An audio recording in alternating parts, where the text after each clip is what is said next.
हरिः ओम्।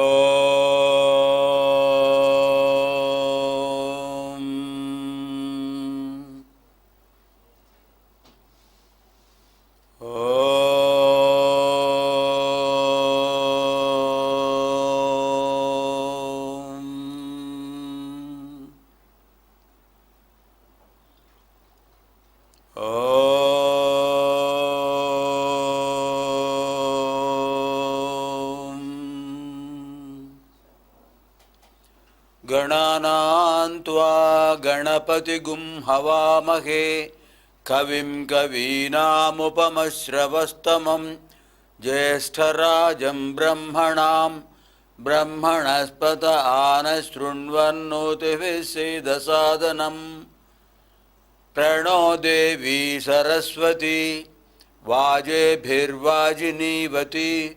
धीनामवित्र्यवतु। गणेशाय नमः, सरस्वत्यै नमः, श्रीगुरुभ्यो नमः। हरिः ओम्।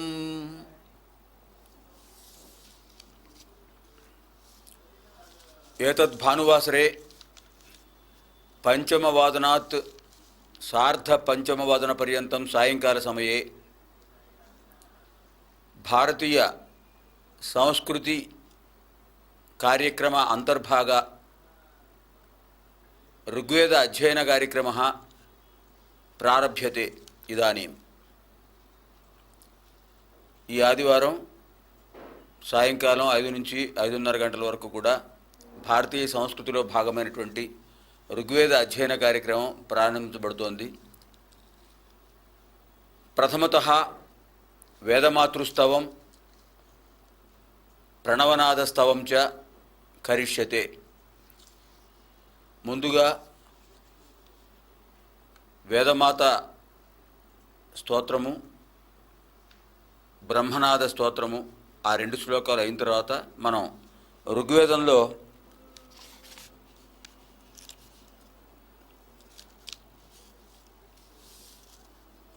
5వ మండలం 7వ అధ్యాయం వామదేవుడు దర్శించినటువంటి సూక్తాలన్నీ కూడా మనం అధ్యయనం చేసుకోవాలి. ఇంతకుముందు 4వ అధ్యాయం చివరి భాగంలో కూడా వామదేవుడు దర్శించిన కొన్ని మంత్రాలు అధ్యయనం చేశాం. ఇప్పుడు 5వ అధ్యాయంలో ప్రారంభం వామదేవుడు దర్శించినటువంటి మంత్రాలు. శక్తిత్రయీ వేదమాత సర్వదైవస్వరూపిణి సత్యధర్మస్వరూపా చ పాతు నః సర్వదా శుభా.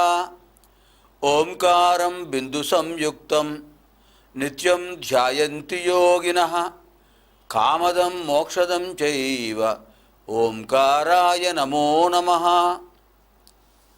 ఓం ప్రసార మాధ్యమం ద్వారా ఓం అనేటటువంటి ప్రణవనాదం యొక్క గొప్పతనాన్ని మనం తెలుసుకుందాం. అటువంటి ఓంకార నాద విశేషాన్ని తెలియజేయడానికి అవకాశం ఇచ్చినటువంటి మన ఓం ప్రసార మాధ్యమం వారికి ధన్యవాదాలు తెలియజేస్తూ, ఇటువంటి పుణ్యఫలం వారికి కూడా లభిస్తుంది ఈ సత్సంగాన్ని నిర్వహిస్తూ ఉన్నందుకు. ముందుగా మనం నారాయణోపనిషత్తులో 4 వేదాలకు సంబంధించిన సూక్తాలున్నాయి. ఆ 4 సూక్తాలు కూడా ఒకసారి మననం చేసుకుని తర్వాత కార్యక్రమంలో గడదాం. ఓం అథ పురుషో ఖవై నారాయణో కామయత ప్రజా సృజేయేతి నారాయణాత్ ప్రాణో జాయతే మనస్సర్వేంద్రియాణి చ ఖం వాయుజ్యోతిరాపః పృథివీ విశ్వస్య ధారిణీ నారాయణాద్ బ్రహ్మో జాయతే నారాయణాద్ రుద్రో జాయతే నారాయణాదింద్రో జాయతే నారాయణాత్ ప్రజాపతయః ప్రజాయంతే నారాయణాద్ ద్వాదశాదిత్యాః రుద్రా వసవః సర్వాణి చ ఛందాగుంసి నారాయణాదేవ సముత్పద్యంతే నారాయణే ప్రవర్తంతే నారాయణే ప్రళీయంతే ఇది ఋగ్వేద సూక్తం. ఈ ఋగ్వేద సూక్తంలో ఏం చెప్పారంటే, అథ పురుషో హవై నారాయణో కామయేత ప్రజా సృజేయేతి. శ్రీమన్నారాయణమూర్తి అథ అంటే తరువాత అని అర్థం. శ్రీమన్నారాయణుడు తన యొక్క సంకల్పాన్ని అనుసరించి ప్రజా సృజనం కోసం ఒక ప్రణాళికను ఆయన నిర్ణయించాడు. దాని ప్రకారం మొదట ఆ శ్రీమన్నారాయణుడు ప్రజాసృజేయేతి అనుకున్నాడు. సమస్త ప్రజానీకాన్ని సృష్టించాలి అని అనుకున్న తర్వాత మొట్టమొదట ఆయన ప్రాణ అనేటటువంటి జీవాత్మ చైతన్యాన్ని సృష్టించాడు. నారాయణాత్ ప్రాణో జాయతే, ఆయన వల్లనే ప్రాణం అనేది, ప్రాణశక్తి అనేటటువంటిది మొట్టమొదటి ఏర్పడింది. మనస్సర్వేంద్రియాణి చ, తర్వాత ప్రాణులకు అవసరమైన మనస్సు, మన ఏవ మనుష్యాణం కారణం బంధమోక్షయో, మానవులకు బంధాన్ని కలుగజేసినా బంధ విముక్తి కలుగజేసినా కారణం మనస్సే కనుక ఆ మనస్సును సృష్టించాడు. మొదట ప్రాణశక్తిని, తర్వాత మనస్సును సృష్టించాడు. ఇది ఋగ్వేద సూక్తం. సర్వే ఇంద్రియాణి చ, తర్వాత పంచకర్మేంద్రియాలు పంచ జ్ఞానేంద్రియాలు కూడా సృష్టించాడు. నారాయణ, తర్వాత ఏం చేశారు, ప్రకృతి. ఖం వాయుర్జ్యోతిరాప పృథివీ విశ్వస్య ధారిణి. ఖం అంతరిక్షం, వాయు ఆకాశాద్వాయు, తర్వాత జ్యోతి వాయోరగ్ని, ఆపహ అగ్నేరాపహ, ఆపహ పృథివీ. పృథివీ అంటే ఏమిటి, విశ్వస్య ధారిణి, విశ్వాన్ని ధరించేది. ఇవన్నీ కూడా పంచమౌలిక పదార్థాలు ఆయన నుంచి వచ్చేసాయి. ఆ తర్వాత వీటిని ఆధారం చేసుకుని చరాచర జీవులను జగత్తును సృష్టించడానికి ఒక వ్యక్తి కావాలి కనుక, ఒక నిమిత్తమాత్రుడు కావాలి కనుక అక్కడ నారాయణాద్ బ్రహ్మో జాయతే, ఆయన సృష్టించబడ్డాడు. తర్వాత నారాయణాద్ రుద్రో జాయతే, తర్వాత రుద్రుణ్ణి సృష్టించాడు. నారాయణాద్ ఇంద్రో జాయతే, దేవతలందరికీ అధిదేవుడు ఇంద్రుడు సృష్టించబడ్డాడు. నారాయణాత్ ప్రజాపతయ ప్రజాయంతే, ప్రజాపతులందరూ కూడా దక్ష ప్రజాపతి ఇలాంటి ప్రజాపతులందరూ సృష్టించబడ్డారు. నారాయణాద్ ద్వాదశాదిత్యా ఏకాదశ రుద్రా అష్టవసవ, వీళ్ళందరూ కూడా వచ్చారండి. మనకు ఋగ్వేదంలో చెప్పుకున్నాం కదండి, మొత్తం దేవతల సంఖ్య 33. ఈ 33 దగ్గర నుంచే మిగతా దేవతలు కూడా వచ్చారు అంశీభూతంగా. మొదట ఏకాదశ రుద్రులు, తర్వాత ద్వాదశ ఆదిత్యులు, అష్టవసువులు, ఏకాదశ రుద్రులు, ద్వాదశ ఆదిత్యులు, 31 మంది. వీళ్ళు కాకుండా ఖం అంతరిక్షం, ద్యౌహు పృథివీ, ఇవి 2 33 వీళ్ళందరూ వచ్చారు. తర్వాత వీళ్ళు వచ్చిన తర్వాత వీళ్ళను దర్శించేటటువంటి ఛందస్సులు వచ్చాయి. గాయత్రి ఛందస్సు, ఉష్ణిక్ ఛందస్సు, అనుష్టుప్ ఛందస్సు, బృహతి ఛందస్సు, పంక్తి ఛందస్సు, త్రిష్టుప్ ఛందస్సు, జగతి ఛందస్సు, ఇవన్నీ కూడా వచ్చాయి. ఈ ఛందస్సులన్నీ కూడా అదేం చెప్పారు ఇక్కడ, సర్వాణి చ ఛందాగుంసి, మొత్తం ఛందస్సులన్నీ వచ్చేసాయి, ఆయన దగ్గర నుంచి వచ్చాయి. నారాయణాత్ ప్రణీయంతే, నారాయణే ప్రవర్తంతే, నారాయణే ప్రణీయంతే, ఆయన వల్లనే ప్రవర్తిస్తున్నాయి, ఆయన యందే ప్రవర్తిస్తున్నాయి, ఆయన యందే లీనమవుతున్నాయి. అంతటికీ ఆధారం నారాయణుడు, శ్రీమన్నారాయణుడు. ఇది ఋగ్వేద సూక్తం. ఇంకా యజుర్వేద సూక్తం. అథ నిత్యో నారాయణ బ్రహ్మా నారాయణ శివశ్చ నారాయణ శక్రశ్చ నారాయణ ద్యావా పృథివ్యౌ చ నారాయణ కాలశ్చ నారాయణ, దిశశ్చ నారాయణ, ఊర్ధ్వశ్చ నారాయణ, అధశ్చ నారాయణ, అంతర్బహిశ్చ నారాయణ. నారాయణ ఏవేదగుం సర్వం యద్భూతం యచ్చ భవ్యం. నిష్కళో నిరంజనో నిర్వికల్పో నిరాఖ్యాత శుద్ధో దేవ ఏకో నారాయణ. న ద్వితీయోస్తి కశ్చిత్. య ఏవం వేద స విష్ణురేవ భవతి, స విష్ణురేవ భవతి ఇది యజుర్వేద సూక్తం. ఈ యజుర్వేద మంత్రంలో ఏం చెప్పారంటే,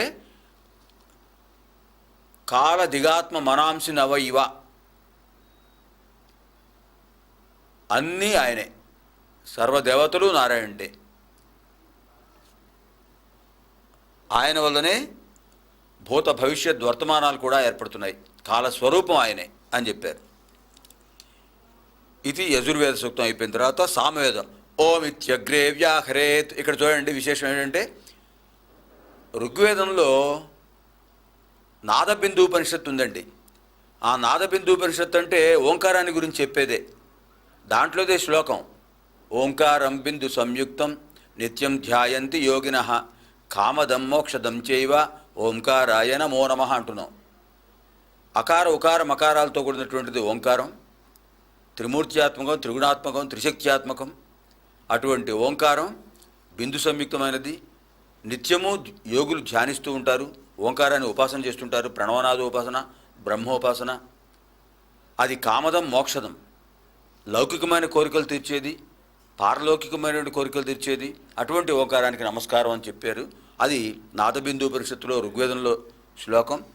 అది దాన్ని గురించి దాన్ని కాస్త వివరిస్తున్నారండి ఇక్కడ. ఓం ఇత్యగ్రే వ్యాహరేత్.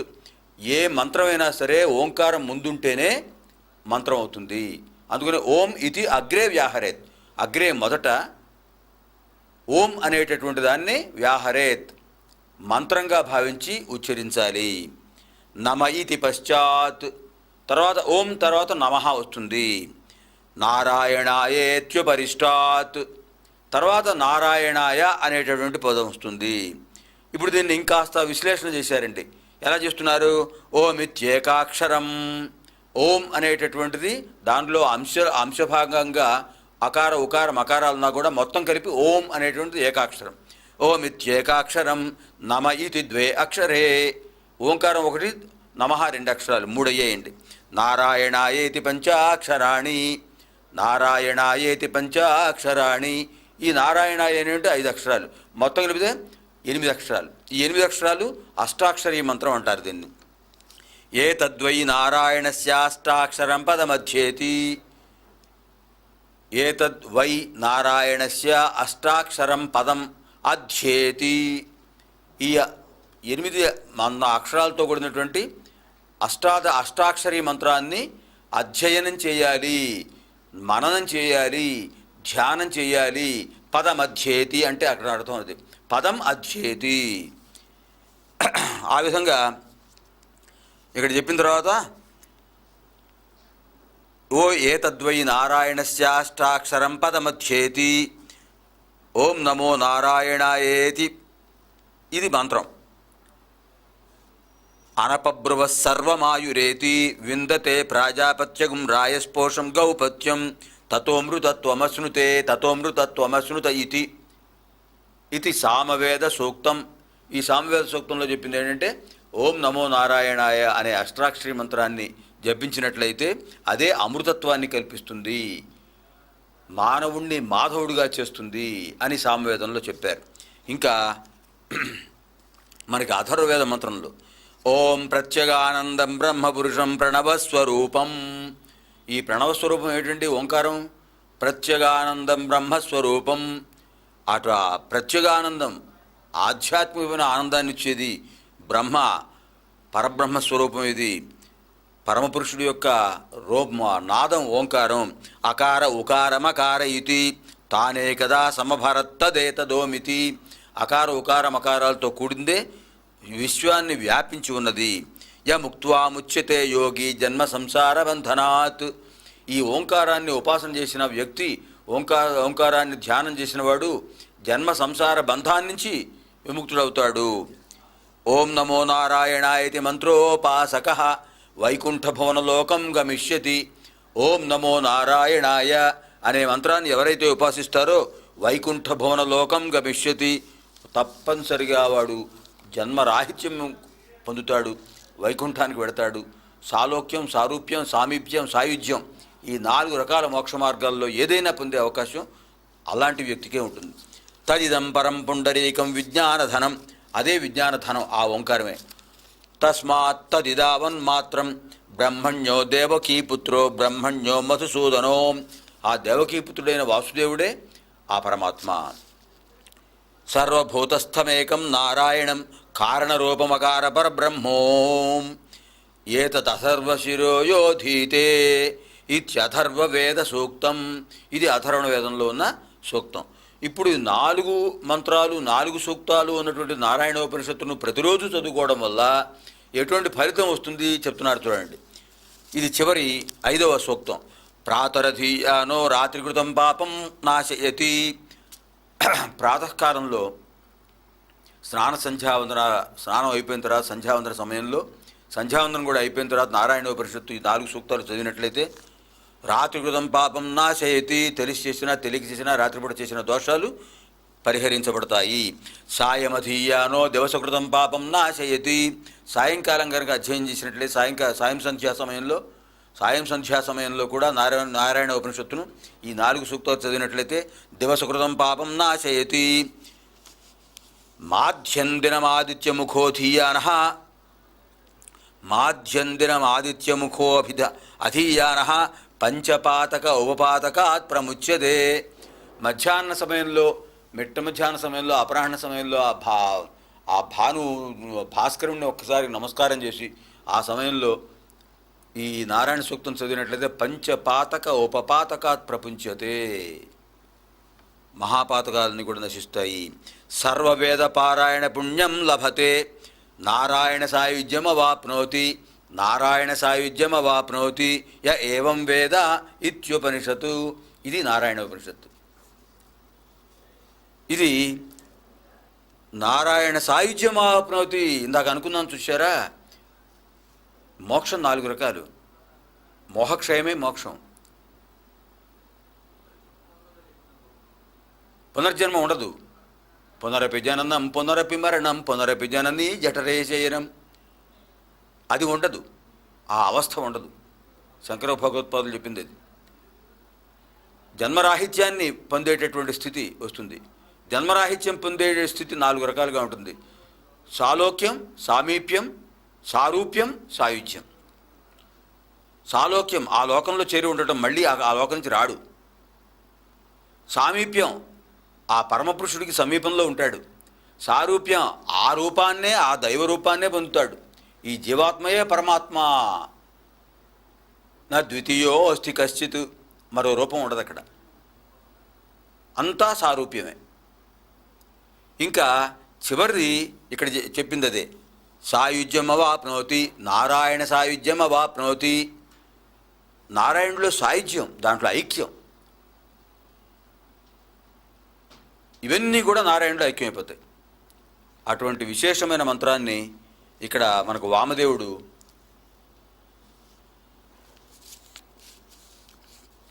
ద్యావా పృథివీ సూక్తంలో వామదేవుడు చెప్పినటువంటి విశేషం ఇది. ఈ ద్యావా పృథివీ సూక్తం ద్వారా మనం ఈ మానవుడి యొక్క పరమలక్ష్యం ఏమిటనేది ఇక్కడ గ్రహించాం. మానవుడు ఉన్నది పృథివీ, దీనికి ఆధారం ద్యావా పృథివీ. ఈ 2 ఆధారంగానే మానవుడు ఉంటున్నాడు. ఈ రెండిటి ఆధారంగానే మానవుడు సాయుధ్యం పొందుతాడు. ఆ సాయుధ్యం పొందడానికి ఆధారమైనది వేదం. వేదంలో ఉన్న 4 సూక్తాలు మనకు వినిపించింది నారాయణోపనిషత్తు, అది విశేషం. తర్వాత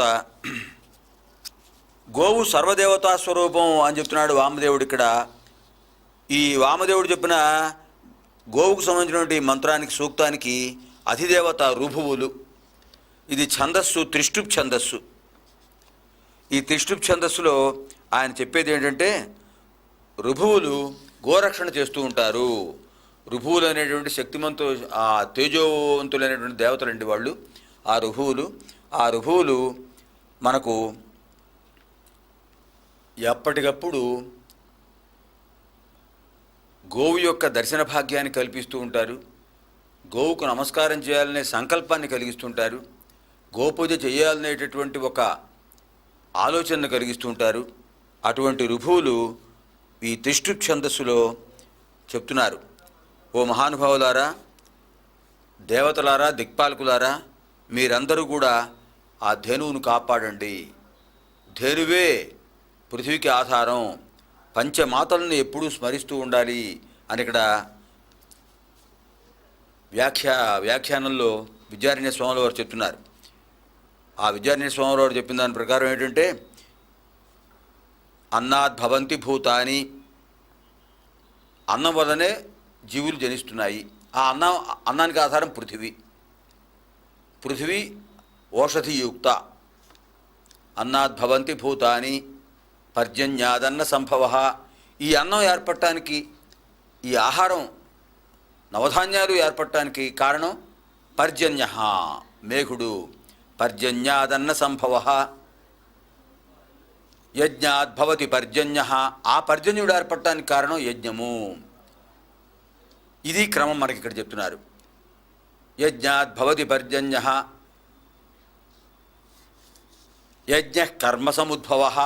మరి యజ్ఞం ఎలా ఏర్పడుతుందంటే, మానవులు చేసేటటువంటి సమస్త శుభకర్మల సముదాయమే యజ్ఞము. మానవులు చేసే వ్రతాలు, దీక్షలు, యజ్ఞయాగాలు అన్నీ కూడా త్రికరణ శుద్ధిగా చేసేటటువంటి దైవకార్యం ఏదైనా యజ్ఞమే. ఆ యజ్ఞం వల్లనే పర్జన్యుడు ఏర్పడుతున్నాడు, మేఘుడు. ఆ పర్జన్యుడి వల్లనే మనకి వర్షధారలు, అమృతధారలు వస్తున్నాయి. వాటి వల్లనే సస్యశ్యామలత్వం కలుగుతోంది పృథ్వీకి. ఆ పృథ్వీ యొక్క అనుగ్రహం వల్లనే మనం ఆహారాన్ని పొందుతున్నాము. ఆ ఆహారం వల్లనే జీవులన్నీ కూడా జనిస్తున్నాయి. ఇది క్రమం ఇక్కడ చెప్పింది. అన్నాద్భవంతి భూతాని పర్జన్యాదన్న సంభవ. యజ్ఞాద్భవతి పర్జన్య యజ్ఞ కర్మ సముద్భవ.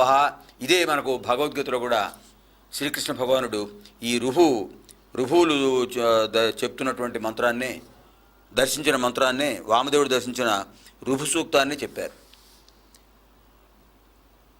కనుక ఈ ఋభువుల్ని ఇంకా ఎలా స్తోత్రం చేస్తున్నారంటే, ఓ మహానుభావులారా, ఋభువులారా, ఈ యజ్ఞయాగాలు చేసేటటువంటి ఋత్విక్కుల్ని మీరు కాపాడండి. ఈ ఋత్విక్కులు లేకపోతే యజ్ఞయాగాలు సాగవు.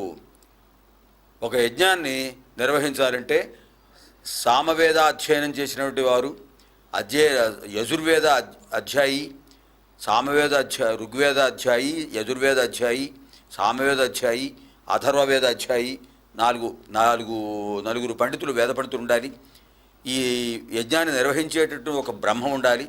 వీళ్ళ యొక్క సమిష్టి కృషితోనే యజ్ఞం మనకి జరుగుతోంది అని మనకిక్కడ ఈ విశేషం చెప్పారు. తర్వాత మనం 38వ సూక్తంలో ఇక్కడ లక్ష్మీదేవి గురించినటువంటి త్రిశక్తి స్వరూపమైనటువంటి ఇచ్ఛాశక్తి, జ్ఞానశక్తి, క్రియాశక్తుల గురించి చెప్తున్నారు. వామదేవుడు దర్శించిన సూక్తం. దాని గురించి మళ్ళీ ఆదివారం ఆగామి భానువాసరే సాయం సమయే పంచమవాదనాత్ ప్రభృతి సార్ధ పంచమవాదన పర్యంతం ఏతత్ సమయే ఋగ్వేద అధ్యయనే వామదేవస్య దర్శిత త్రిశక్తి స్వరూప సూక్తం అధ్యయనం కరవామహే. తావత్పర్యంతం సర్వేభ్యః స్వస్తిర్భవతు. ఓం